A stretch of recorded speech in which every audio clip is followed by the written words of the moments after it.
Hey everybody, welcome to the Nap Time Podcast. I am your host, Todd Napper. Today we are going to be talking about Today in History, today's Joke of the Week, and just a few random thoughts from my own little goofed up brain. Alright, let's get started.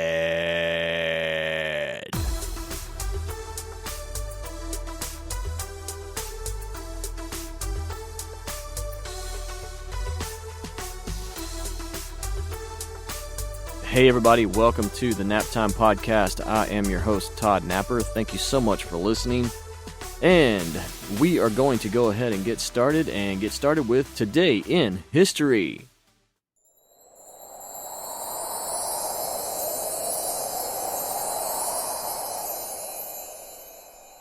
Alright, Today in History, being recorded February 23rd, 2020. Let's take a look back and see what happened back in 1954 of February 23rd. The inoculation of children with Jonas Salk's polio vaccine begins in Pittsburgh. Nationwide testing began 2 months later. It was the first successful vaccine for the dreaded disease. Before the vaccine, there were about 15,000 cases of paralysis and 1,900 deaths annually from polio in the United States. That was just in the United States. Wow, that is crazy. So, that definitely took care of a major problem. If anybody knows How I Met Your Mother, you will know that quote. So, that vaccine was a major breakthrough in the medical field and took care of a major problem for the United States. In another very interesting thing that happened in February 23rd, in 1945, it was the raising of the flag at the Battle of Iwo Jima. The famous raising of the flag on Mount Suribachi. There were 2 American flag raisings on Mount Suribachi that day. There was a smaller one, one where a smaller group of Marines raised the flag, and then there was Joe Rosenthal's famous Pulitzer Prize-winning photo was the second flag raising in which a larger replacement flag was raised by a second group of Marines. With more than 7,000 U.S. troops killed, the Battle of Iwo Jima was one of the costliest battles of World War II. The battle lasted from February 19th to March 26th. And then moving on to February 23, 1861. Texas became the 7th state to secede from the Union. This was back whenever the Civil War was going on. And so all of the states were becoming their own little country, and Texas became the 7th state to secede. And quite frankly, just if I'm speaking my own opinion, which I can because it's my podcast, I almost wish that Texas had continued to stay away and continued to have seceded from the Union and stayed its own country. Things might be a whole lot better if that would have happened. But anyway, that's just my opinion, and you can take it for what it's worth. A lot of people say that opinions are like armpits. Everyone has them, and they all stink. So, in sports, in 1874, the game of tennis is patented by its inventor, Major Walter Clopton Wingfield of Great Britain. So, all you tennis fans, you can thank Major Wingfield for the creation of his game. I'm not a huge fan of tennis. I'm more of a fan of racquetball. I've tried to play tennis a couple times, and it just did not turn out too well. I had more fun hitting the ball over the fence than actually trying to hit it in between the squares. Racquetball, they do say that racquetball is the only game where you can hit the ball and you can see the ball coming at you and have it hit you in the back of the head at the same time. Yeah, so let's move on to birthdays. Some notable birthdays for February 23rd. 1940, Peter Fonda, an American actor, and from the films Easy Rider, Dirty Mary, Crazy Larry, and Ulee's Gold in 1997. He's the son of actor Henry Fonda and the brother of actress Jane Fonda. He actually died in 2019. Another birthday of note Elston Gene Howard, born in 1929, passed away in 1980. He was an American baseball player.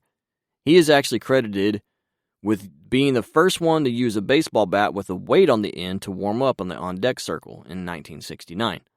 And if you go to most major stadiums now, you will see that every batter is warming up with one of those weights. Another notable birth is Victor Fleming, born in 1889 and died in 1949. He was an American director. He was the director of The Wizard of Oz and Gone with the Wind. Both movies, Gone with the Wind actually won an Oscar in 1939. And most people know The Wizard of Oz. And I'm going to say something that will probably blow a lot of people's minds. I have actually never seen either one of those movies. I've never seen The Wizard of Oz, and I have never seen Gone with the Wind.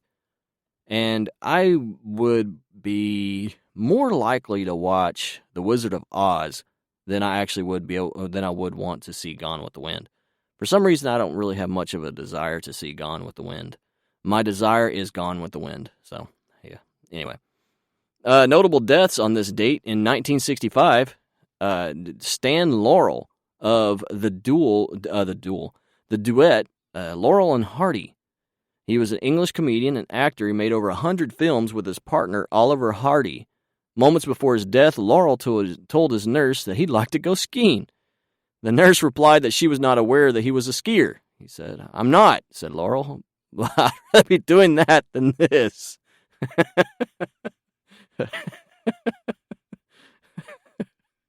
That's funny. Another notable death was John Quincy Adams. He died in 1848.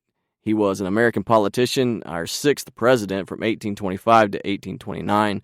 He was in the House of Representatives, and he was the 8th United States Secretary of State. He was a senator and son of the second president, John Adams. According to legend, Adams stored an alligator for the... What? Adams stored an alligator for the Marquis de Lafayette in the bathroom of the White House East Room for several months. Oh, man. Okay. Can you imagine that, having to go to the restroom and...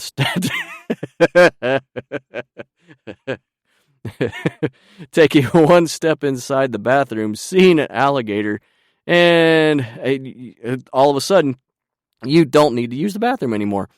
Yeah, so... Oh, boy. Yeah. Number one or number two.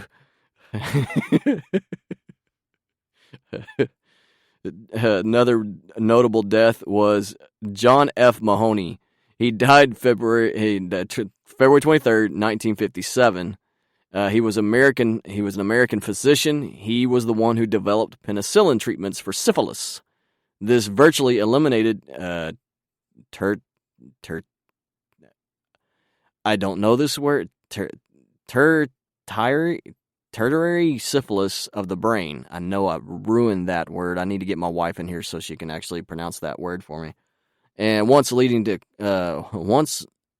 cause of insanity throughout the world. Interesting. So, those are our notable deaths, and also, so that concludes this day in history. We're going to take a break, but when we come back, we're going to have our joke of the week, and then just a few random thoughts from Todd. Stick around, we'll be right back.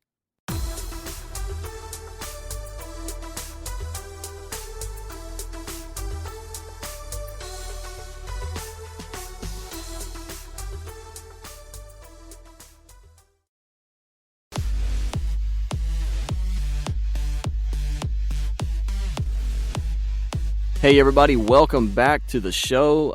Once again, my name is Todd, and this is our joke of the week.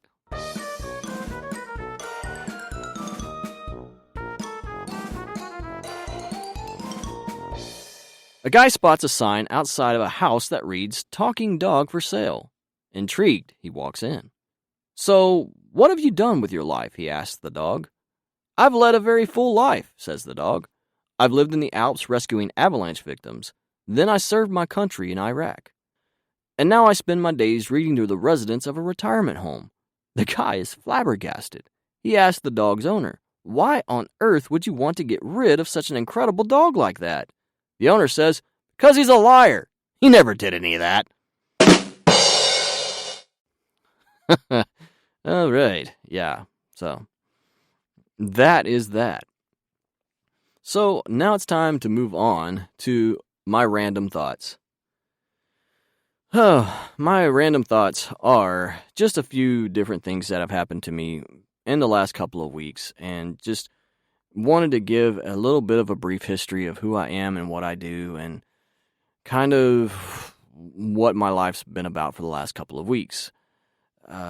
If you listen to my other podcast, it's called The David Chronicles. Shameless plug, because I am the owner of both podcasts, so I really don't care. If you listen to David Chronicles, you would have heard the story that I'm actually about to tell you, and I'm going to keep it brief. If you want to hear the full story on it, then you can go listen to that podcast. About a week ago, my wife had left David with me to just kind of watch and, give her a break, and she was going to, she had some things that she needed to take care of, so she just kind of left him with me, and I was watching him, and we were just kind of hanging out, and I was walking him back and forth because he was getting a little fussy, and he had gotten kind of heavy on one side, so I went to move him to the other side. And when I did, that's when I looked down and I noticed that I had this greenish brown spot on my arm.